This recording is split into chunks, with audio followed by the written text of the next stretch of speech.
Hare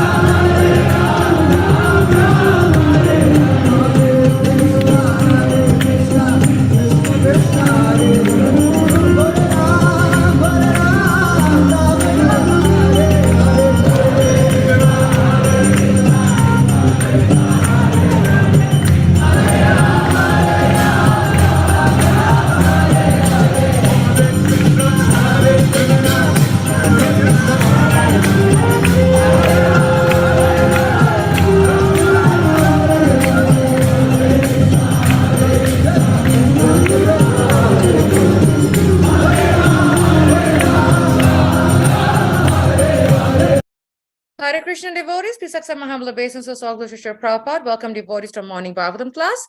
This morning we will be discussing from Chaitanya Charitamrita, Adi Lila, chapter 3, verses 59 through 63. And the chapter is entitled, The External Reasons for the Appearance of Sri Chaitanya Mahaprabhu. We're very happy to have His Grace Dronacharya with us. Hare Krishna Prabhu.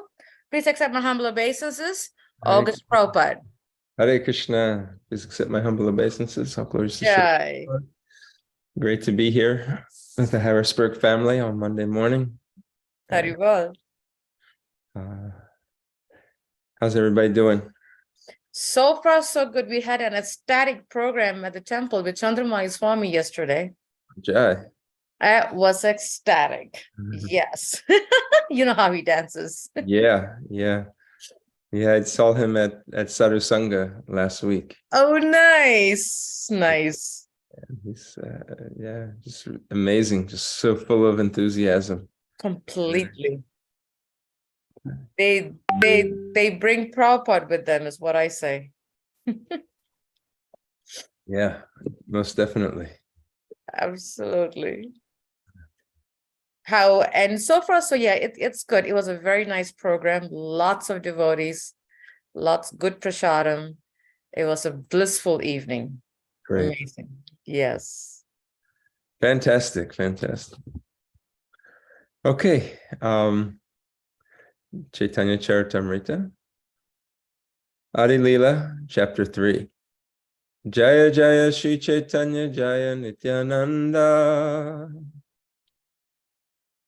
Jaya Dvaita Chandra Jaya Gaura Bhakta Vrinda, Jaya Jaya Shri Chaitanya Jaya Nityananda, Jaya Dvaita Chandra Jaya Gaura Bhakta Vrinda, Jaya Jaya Shri Chaitanya Jaya Nityananda, Jaya Dvaita Chandra Jaya Gaura Bhakta Vrinda.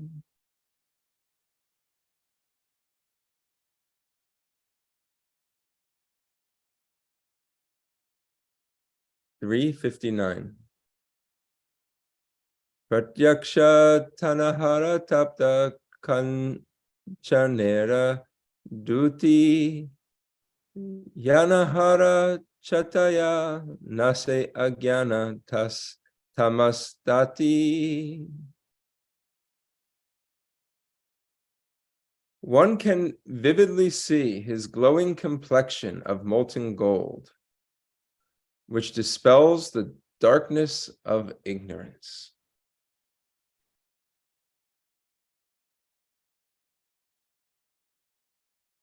Jivera kalmasa tamo nasa karibare anga upanga nama nana astaradare. The sinful life of the living beings results from ignorance. To destroy that ignorance, he has brought various weapons, such as his plenary associates, his devotees, and the holy name.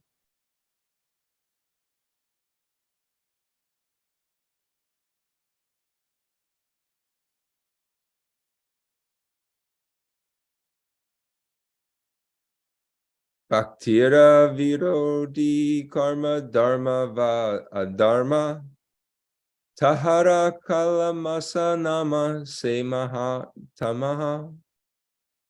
The greatest ignorance consists of activities, whether religious or irreligious, that are opposed to devotional service.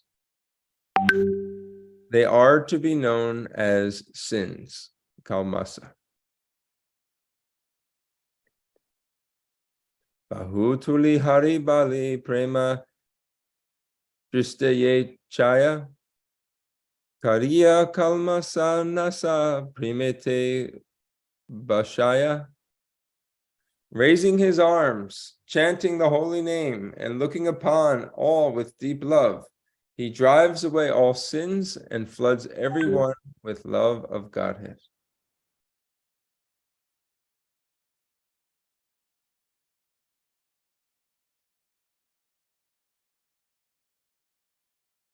Smita loka shokam harati jagatam yasha parito giram tu paramba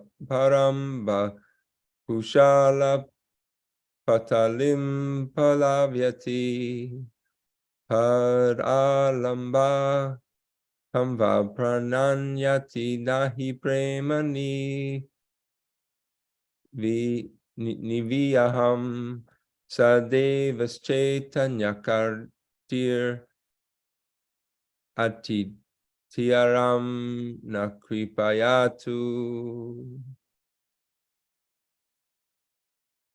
May the Supreme Personality of Godhead, in the form of Lord Chaitanya, bestow his causeless mercy upon us. His smiling glance at once drives away all bereavements of this world, and his very words enliven auspicious creepers of devotion by expanding their leaves.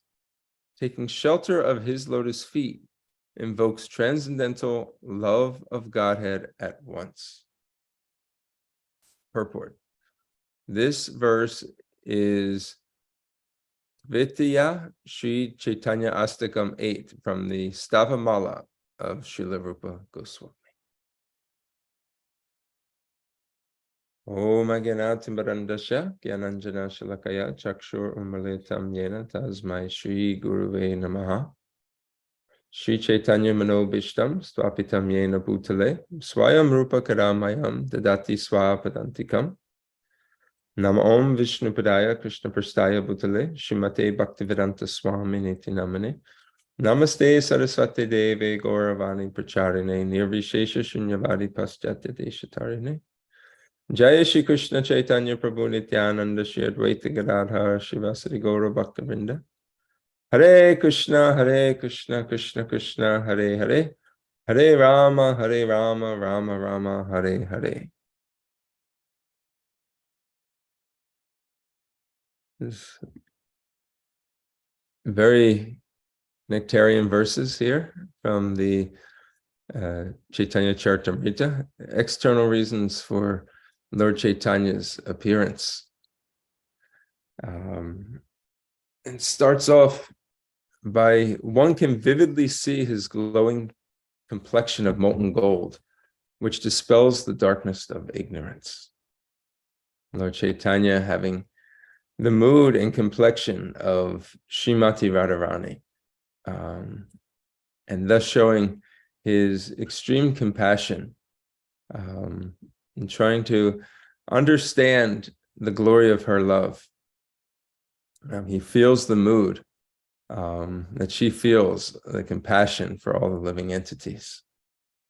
There's a saying that it's written on the top of the back of Back to Godhead magazines that, Godhead is light, nescience or ignorance is darkness. Where there is Godhead, there is no nescience. Wherever there is light, there is no darkness. When Lord Chaitanya and all the various incarnations come to this world, they come to eliminate the darkness of ignorance. When the spiritual master comes into our lives as the Vaimedium or representative of the Supreme Lord, He comes to give transcendental knowledge and engagement in devotional service, which will dispel the ignorance of our lives. So what is that ignorance?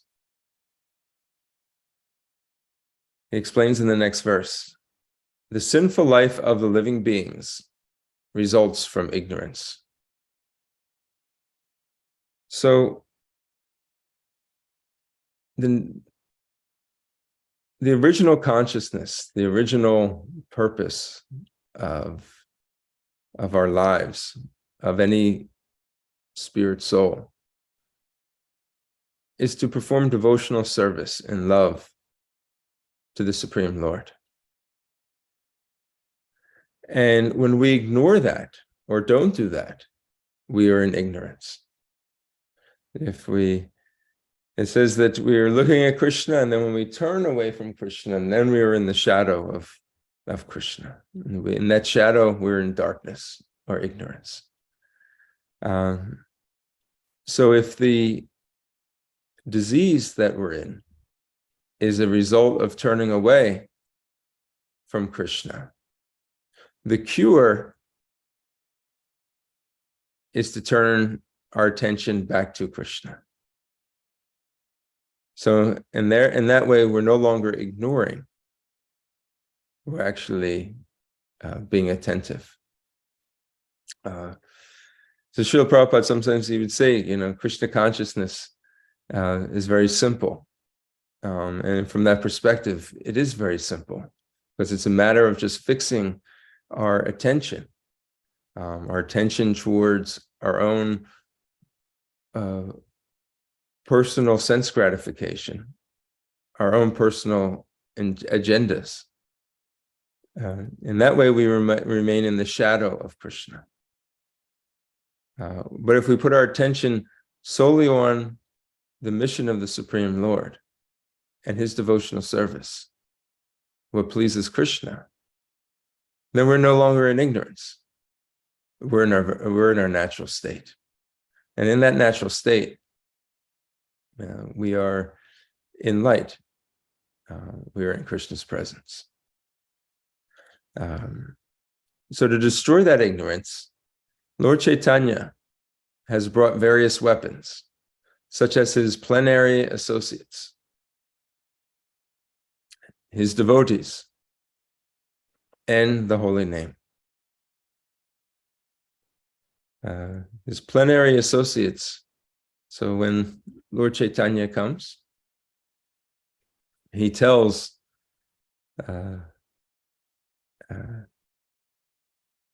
his associates in Goloka Vrindavan, we're going to descend. Lord Balaram, his first expansion, comes as Lord Nityananda. Mahavishnu, another expansion of the Supreme Lord, comes as a Dronacharya. Srimati Radharani comes as Gadadhar Pandit. And very interesting with Gadadhar Pandit, because we say, okay, the pleasure potency, Srimati Radharani, well, isn't that Lord Chaitanya's mood? Lord Chaitanya comes as Srimati, in the mood of Srimati Radharani. So if he has taken her mood, then whose mood does Srimati Radharani have when she comes as Gadadhar Pandit? So therefore, we see Gadadhar Pandit actually very attached to Lord Chaitanya, and always travels with them. But he's always explained as being in a very subdued mood. I had once heard this very interesting kind of astrological explanation of Gadadhar Pandit. When we look at the moons of Radha and Krishna, when Krishna is born, he's born on an Astami, which means 8 days of the waning. It's 8 days of the waning moon. And when Srimati Radharani appears, she also is born on Radhastami, also an Astami, 8 days from the waxing moon. So if you take basically Krishna is 7 days from a full moon, Radharani is 8 days from a full moon. A full moon is 15 days. So when you put Krishna's half moon and Radharani's half moon together, it's like a yin and a yang symbol. They fill, so they make a complete moon together. And when Lord Chaitanya appears, when does he appear? He appears on Purnima, which is a full moon. So it's like the Radha and Krishna moon come together to form this full moon. It's very beautiful and poetic. And but when Gadadhar Pandit appears, he appears on Amavasya, which is actually the day of it's the new moon or no moon. So it's like, that effulgence, that love, that mood of Srimati Radharani actually has been absorbed by Krishna. So it's that's Gadadhar Pandit. Although performing devotional service, he was known for his Bhagavat Katha, reading Srimad Bhagavatam, his kirtans, and performing loving service. But his mood was more subdued. And then there was Srivas Pandit, who's one of the forefathers of the Sankirtan movement. At his house, they would perform kirtan at night, and then he would go out and he would preach during the day. And then there's Rupa and Sanatana Goswami, and so others of the Goswamis and other devotees that were eternal associates of the Lord, who came down to help spread the mission of Sri Chaitanya Mahaprabhu and to establish it. And then his devotees. It says his plenary associates and then his devotees. So among his devotees that also came when he brought his weapons in this world to destroy the ignorance, he informed the demigods, this is a great time to descend to earth, because that which is not available in any other time in history will be available, and that is pure love of God. And please come down and help me distribute this pure love of God. And then you can also take part in it and take advantage of it. And then how did Krishna bestow his love of God? Lord Chaitanya bestowed love of God, lastly, by the last weapon, the holy name. And that is this holy name is infused with this prema that Krishna was trying to experience in the mood of Srimati Radharani. And this holy name can be broadcast. And just by hearing this holy name, it goes in through the ear and then through the heart. And immediately it changes the state of the conditioned being. Whether it's chanted with affection, or even if it's chanted with disinterest, the holy name has some effect of waking up the spirit soul. As we develop our love for Krishna, we want to chant the holy name with great attention. But even in the very beginning, this holy name is so merciful that it's described that even if one doesn't show any attention to it, it actually has an effect on changing the trajectory of the journey of the spirit soul. There's a very nice verse I would like to read from Srila Bhaktivinoda Thakur from his poem, Sri Nam Mahatmya. It says, how much power does the name of Krishna possess? My heart always burns in the fire of worldly desires.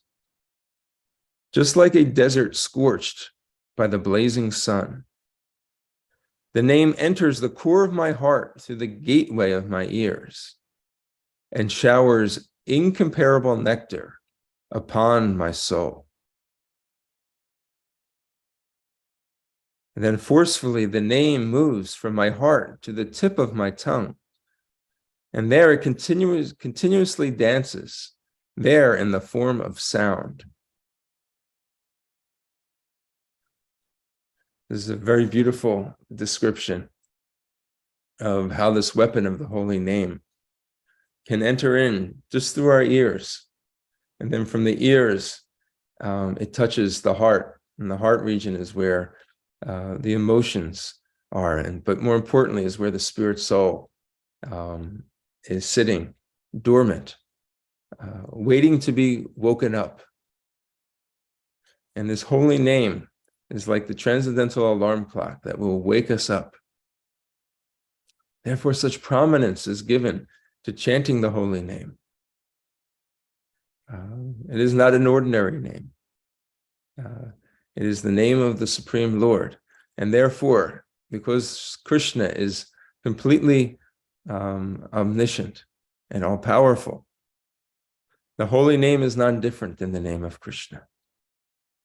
In fact, the holy name is actually described as being more merciful, is the most merciful form of Krishna, because it goes into a very inauspicious place. It goes into a contaminated place and actually actually begins to do the work of cleaning the heart, cleaning the sins from our heart, transforming the heart. And in this merciful form of Krishna, the holy name prepares the consciousness. And then once it's pure, Krishna can come and reside in his original form within our heart. So the holy name and the devotees, they come and they help us prepare and do that work to revive our original Krishna consciousness and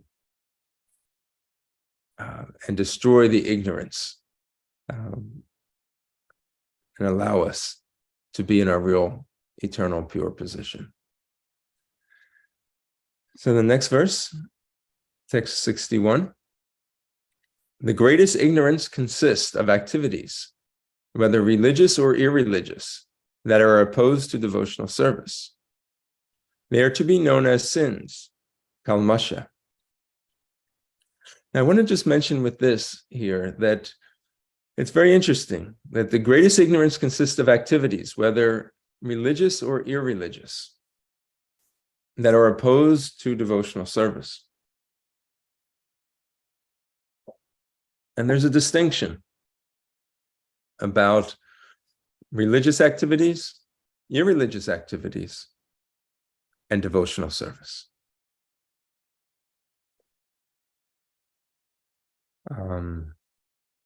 In the Bhagavad Gita, it describes that there is karma, vikarma, and akarma. Karma just is religious activities. It's activities according to one's dharma. If you perform them, there is some benefit or advancement, and the result is you get good reactions from them. But if you do irreligious activities, that's called vikarma. You get impious results, sinful results. And then there is akarma, those activities that are performed that produce no future reactions. That is transcendental devotional service. Transcendental because it goes beyond the limits of the material laws. So here we see the same instruction that's being given. And although devotional service is oftentimes falls in the category of religious or not being opposed to religious activities, it is not bound by religious activities. One example of that is the example of Yudhisthira Maharaj. When he was asked by Krishna to proclaim that Ashvatthama was dead. He was on the battlefield of Kurukshetra and wanted to discourage Dronacharya, he knew that if Dronacharya found out that his son was dead, it would kind of paralyze him, and he was fighting very ferociously at that time. And Krishna, after he gave this instruction, Yudhisthira kind of paused, because Yudhisthira was known for his religiosity. He was the son of Dharmaraj, so how could Yudhisthira say a lie? So up until that point, it was said that his chariot actually didn't touch the ground. It rode slightly above the ground, because he never spoke a lie before. But once he did this, his chariot actually returned to earth. Sometimes people say, well, you're so pure, you walk on water. They say it as kind of a saying. Well, it was like that with Yudhisthira. He rode slightly above the ground. But after he did this, he was back, he was grounded. So many people say it's because he told a lie. He performed an irreligious activity, where before everything he was doing was religious. But when you listen to the Acharyas speak on this, they actually say that is not the reason. The reason is because he held religion above Krishna. And where oftentimes religion is very consistent, and they're in parallel, and they ride side by side with the teachings of the Supreme Lord, that of the two, Krishna is transcendental and Krishna's teachings are transcendental, whereas the laws of this material world are bound by cause and effect, time, place, and circumstance. And therefore, by hesitating, even though he ultimately did so when he contemplated it, but he hesitated and thought, well, this will go against religion, or not placing religion over devotional service. That's what actually brought his chariot back down to earth. So this verse speaks about, the greatest ignorance consists of religious and irreligious activities. So thinking that this material world and perfection of this material world, living happily in this material world, is the goal of life, because these activities surround the body and enforce the fact that we are a material body with a material existence, as opposed to a spirit soul with a spiritual existence. And that is the greatest form of ignorance. And that is what Lord Chaitanya came with his weapons of the devotees, the transcendental association, and ultimately the glories of the holy name came to erase this ignorance. The next verse. Raising his arms and chanting the holy name and looking upon all with deep love, he drives away all the sins and floods everyone with love of Godhead.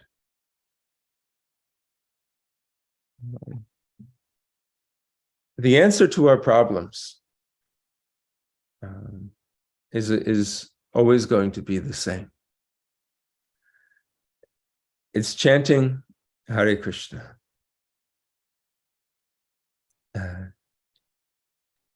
This was the answer when Lord Chaitanya descended to earth over 500 years ago.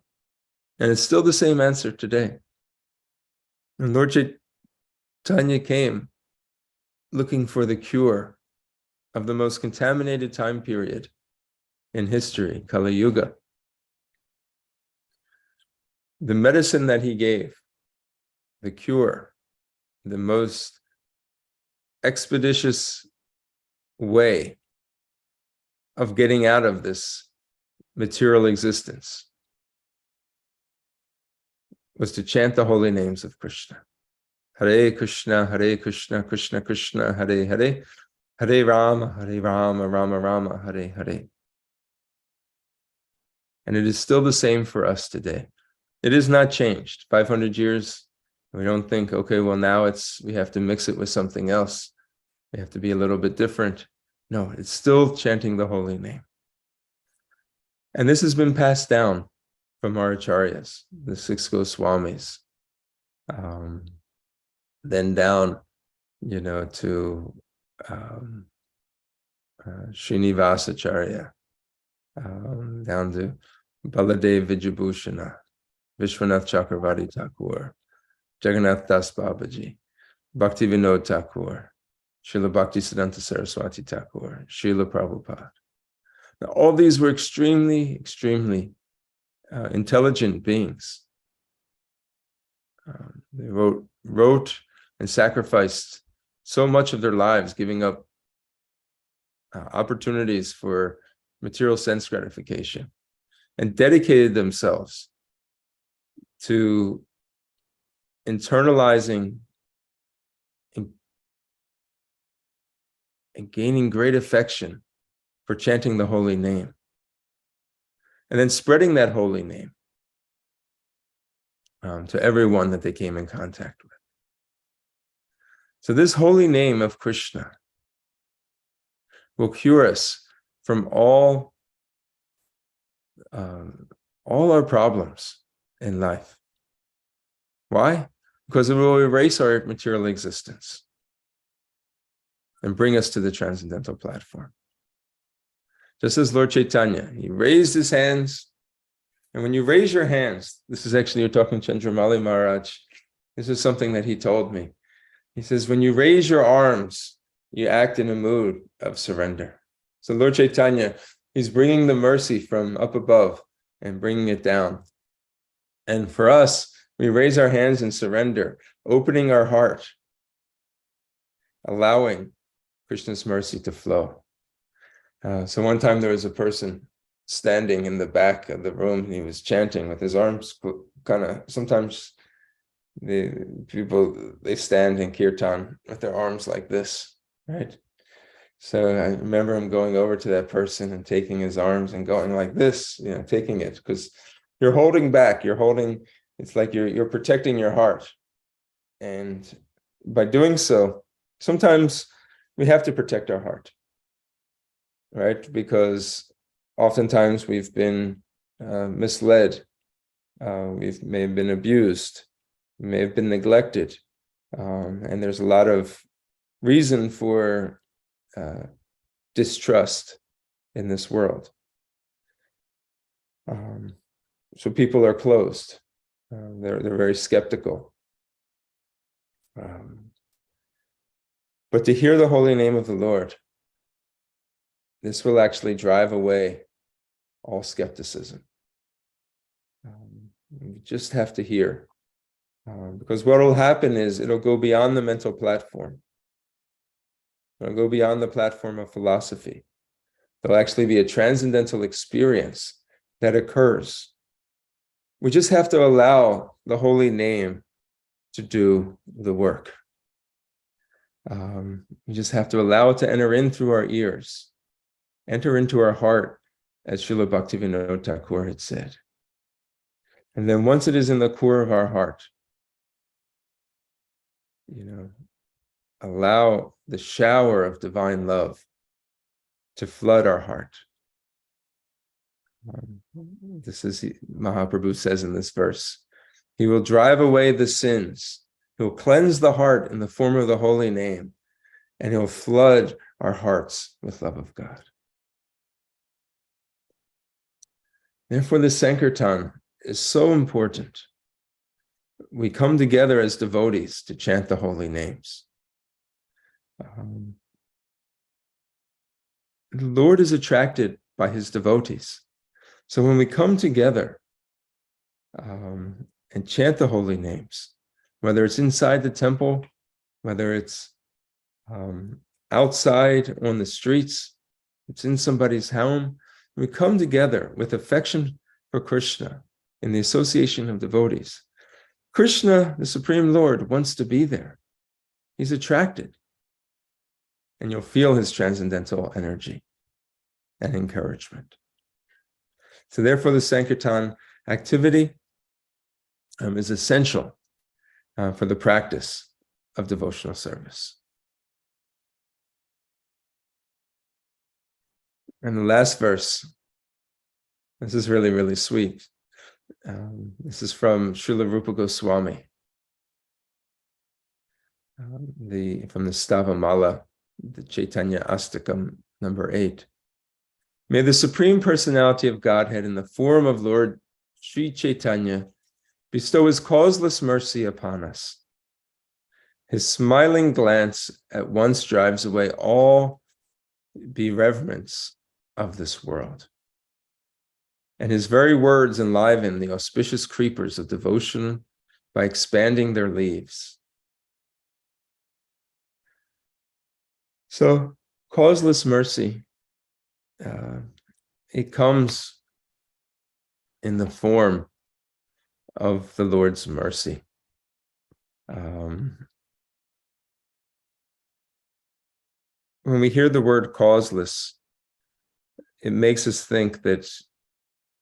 me think that everything in this world is based on cause and effect. Why do things exist? Well, they must have a cause. And then the effect is what we see. And we're constantly dealing with cause and effect. When we look at the opportunity to render devotional service, serve the Supreme Lord, sometimes we may think, well, there must be a cause to this good fortune. Maybe I did something that I'm deserving of this. And in that way, we begin to think ourselves to be the doers, or that we're the generator of this great fortune. And to think in this way is outside the realm of how the Lord works. Because we're told when we're dealing with karma and akarma, actually we're the ones that are responsible for this. So if we're in a bad material situation, you think, well, why did God do this to me? Well, it's not God that did it to you. It is your choice, and your choice of actions, and now you have to deal with the consequences. That is the understanding that is given there in the Bhagavad Gita. So we have to be responsible for our actions. So sometimes we apply that same principle to devotional service. Well, okay, so now good fortune has come upon me in the form of Krishna's mercy. So therefore, in the same way, that sinful activity was a result of my choices. Also, all this good fortune is also a result of my good fortune. The causeless mercy that is coming down from the abode of Krishna Loka, from the spiritual world, has descended to deliver us by the will of the Supreme Lord. And therefore, even though we may make a choice the choice may be there to gain affection and practice Krishna consciousness, we should never think that it is due to our pious activities, the result of our good karma, that has generated devotional life. One of the characteristics from the Nectar of Devotion of devotional service is that it actually has no material origin.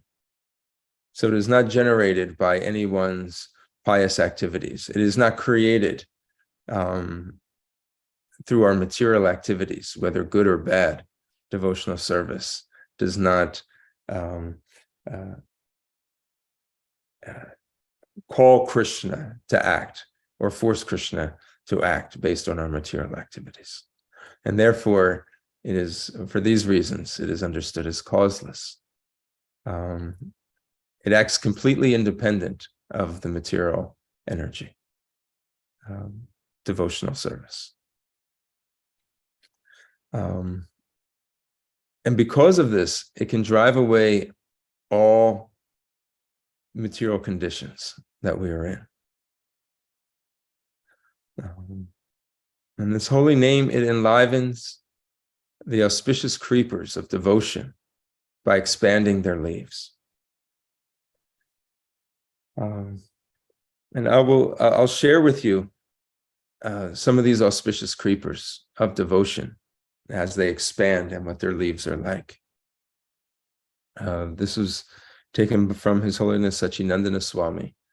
I was at a holy name immersion retreat in New Vrindavan a couple weeks ago. And this verse made me think of something that he shared. And these are, he called them the 4 enhancers of the holy name experience.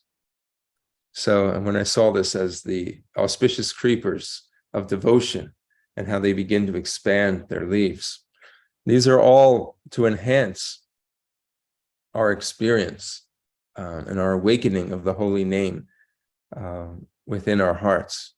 And the first is to study the Shastra. And the Shastra is broken into 2 different categories. One is the tattva, or the teachings of the truth, the transcendental position of the Supreme Personality of Godhead.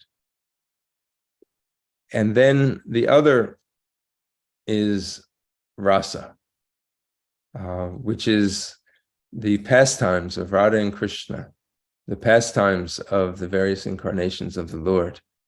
And they're highly attractive, and they will attract the mind and develop a greater affection for the Supreme Lord.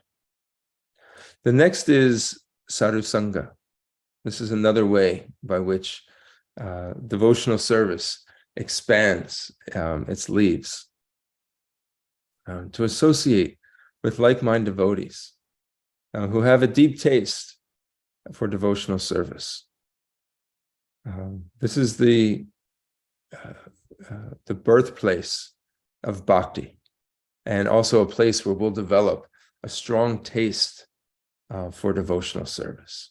When we associate with people who have a strong taste, we want what they want. Sometimes I remember this commercial from a long time ago. There were all these athletes, and they were eating a meal, and the guy was at the restaurant. And he said, and they were strong, very fit athletes. And the waiter came up and says, what would you like? He says, I'll have what they're having. It's like, I want what they want. And so it's the same thing in bhakti. When we have the opportunity to associate with great souls, we get what they have, and we get to see it live, and it strengthens our faith. Next is seva,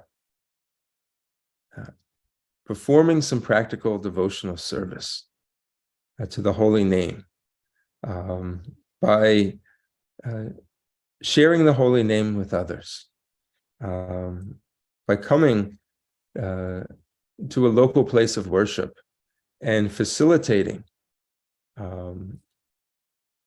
the experience, serving the Supreme Lord directly in the deity form, or the house of the Lord, by donating to the Lord, making your life centered around the deity and serving the deity. This is another way by which the holy name will expand within our lives. And this will also bless us with a deeper taste for Lord Krishna and Lord Krishna's pastimes. And then lastly, sadhana. We have to practice this. Devotional service is something that has to replace our material existence. And in the beginning stages, which often take a very long time throughout one's life, we're in the process of replacing the lower experience with a higher experience. This higher experience of Krishna consciousness is we're removing a lot of our material taste and sometimes yearnings and longings and replacing it with the longing for Krishna's service. So this takes practice every day, rising, chanting the holy name, doing some type of morning program, hearing the Lord's words in philosophy in the morning classes, throughout the day remembering Krishna, finding ways to remember Krishna, hearing lectures, chanting his holy names, listening to kirtans, calling up devotees and speaking to them. And when we talk to devotees, we should always have some level of Krishna Katha involved. There may be some sharing of experiences, sharing of frustrations, pulling some thorns out of our hearts. That may be part of it. But it should always be accompanied also with some Krishna Katha. And that way, it always elevates the association and prevents it from sometimes spiraling downward into the mundane. And then, reassembling in the evening, again, talking about Krishna and hearing Krishna Katha, chanting the holy names, performing kirtan, coming together, trying to render some service to our local place of worship, saying prayers. All these things are part of our sadhana that should fill our day with spiritual practice. And in this way, we take shelter of the lotus feet of the Supreme Lord. And this ignorance that covers us and allows us to stand in the shadow of darkness of the Supreme Lord, then all of a sudden, the shining light of Krishna's effulgence begins to open up. And we chant the holy name, the light enters in. We feel Krishna's presence. And it is so wonderful and beautiful. To the point where our taste for the material world begins to drift away, and our taste for doing devotional service begins to increase. Steadiness awakens in our heart, and it becomes no longer a chore, but something eager that we look forward to do. Seeing devotees, chanting the Lord's names, assembling for Sankirtan becomes actually the pleasure and the joy of our lives. So with this, I'll conclude. Let's see if there's any reflections, questions. Hare Krishna. Thank you so much, Dronacharya Prabhu. This class was a very meditative class, I felt, for me. Was like, and I really like the how you had us walk through the journey of each of the verses and really, analyzing it, or I would say illustrating it was really nice and very meditative for me. And I was going to ask the devotees first before I share, but would like to ask devotees if you have any thoughts, any clarification, reflections, takeaways, questions, please do jump right in so that, or you can raise your hand. You can just, unmute yourself, and we would love to hear from you. Yes, Prikshit, go ahead. Hare Krishna, Jai Prabhu. Peace accept our humble obeisances. All glory to your Prabhupada. It's always nice to hear the things that you haven't heard before. The astrological analysis that you gave for the arrival of how Lord Chaitanya, Lord Chaitanya, you took it in. Well, Krishna came first, and then Radharani, and one was 8 days of, hopefully I don't get them mixed up, 8 days of what, the waxing moon? The waxing moon. And then 7 days waning moon. Oh, yeah. And they add up to 15, which is, and Lord Chaitanya came with the Purnima, which is a full moon. So it was nice. Never heard this analysis before. So I was really, really appreciative for hearing that part, especially. Hare Krishna. Hare Krishna. I think Krishna's the waning moon, and then Radharani is the. I have to look on the calendar again, but it's I think it's the waning moon and then the waxing moon. But yeah, it's the same. It's the same. That was my definitely a takeaway that I've never heard before, Dronacharya. Like I was really imagining it, like I said, because this class was such an illustrative, meditative class that I was imagining both the wax and the waning coming together, and then boom, come Gauranga. When you seen some TV advertisements when they put two things and then it goes explosion kind of a thing, So I was just imagining the waxing one and the waning one coming together, and boom, here comes like Gauranga, your hands raised up, So I've never heard that before too. This is something new for me. Like Pritchard said, it's always nice to learn something new, it's like so nice. Thank you for sharing that. And I heard it, my reference there, I don't have, I can't quote any Shastra with it, but it's from a class from Kunteya Prabhu on the appearance of Gadadhar Pandit. And I listened to a couple, I guess it was about 2 months ago. I was listening to a class on that, and he was speaking about it. And I went back and I looked at the Vaishnava calendar, and I'm looking through. I was like, "Wow, look at that! It's like perfect." And then when you see the no moon, and you look at the, so I'm sure he's pulling it from, one of the, teachings of his Guru Maharaj, or one of the acharyas of Srila Prabhupada. I'm not sure. I didn't hear it anywhere else, but it all came together, and it's consistent with with the calendar. So. Yeah, Kunteya Prabhu is such a scholar pundit, he does a lot of research, and from the acharyas to the acharyas to the acharyas is like amazing.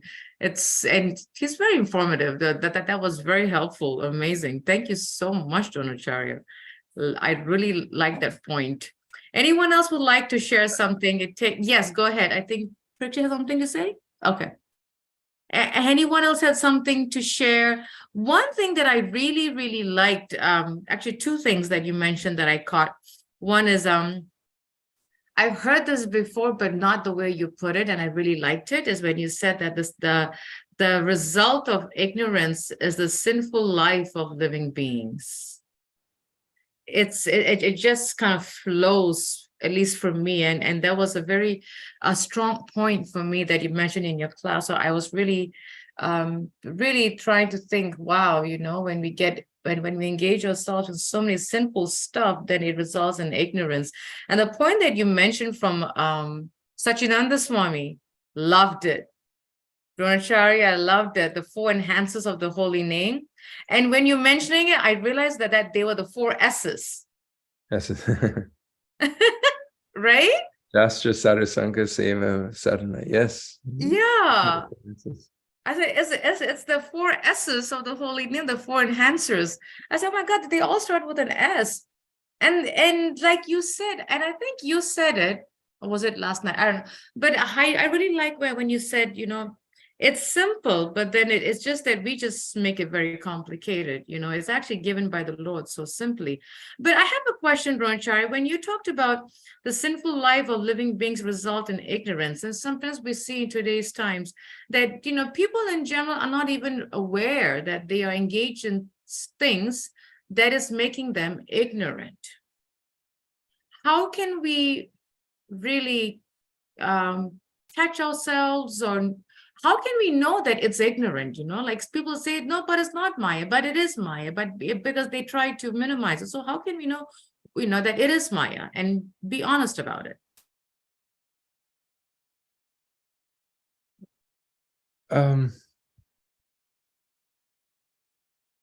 I guess it depends on the situation specifically. But we're either standing in one of two places. in Krishna consciousness, or material consciousness. Material, and sometimes we're kind of jump back and forth from one to another, and sometimes we're in the path of Krishna consciousness, but we're in the clearing stage, and that is very common. But when our thoughts are on the material platform, revolving around solely about the body's enjoyment and trying to enhance the experience of the body, and that could be our expanding into our subtle body, into our mind, our false ego. That is Maya, and we are in ignorance. Sometimes we take care of our bodies, but for devotional purposes. That's spiritual consciousness. If the goal is devotional service, so we have to see what the goal of this activity is going to be. And sometimes we find ourselves in Maya, and sometimes and we should at least be honest about it and say, yeah, I'm engaged in an activity of the material energy, and the material world itself is a place of ignorance, because we have ignored and turned ourselves away from Krishna, and therefore, as I mentioned before, we're kind of living in the shadow of Krishna, because our backs are now turned to Krishna. And all we need to do, and this is the simple part of it, is that the turning away from Krishna has put us in ignorance. The turning toward Krishna will put us in a place of enlightenment.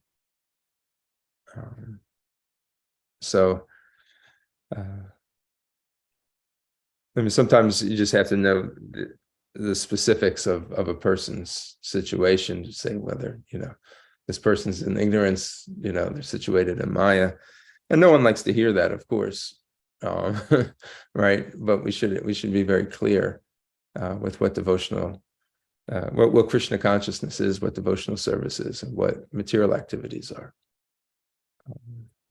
And if we blend them too much in our minds and not distinguish the difference between the two, and we will compromise, the true teachings, and we don't want to do that.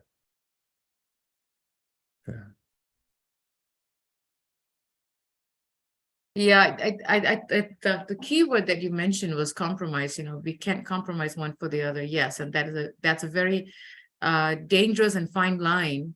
And I think because it's so fine that sometimes we just can't see the fine line, and we just compromise, and we're like, oops, trouble. Yeah. Yeah. And when we realize that, we're in, because we also want to approach this almost from a place of non-judgment, because when it comes to others, we should be very reflective on ourselves. And a lot of times we want to look at other people and say, okay, well, where are they? First, take a look and see, where am I? And that is the challenge that many conditioned souls have. We want to look at others and don't look at myself. And so we have to resist that urge and try to think, well, is that person in material consciousness? Is this person in Krishna consciousness?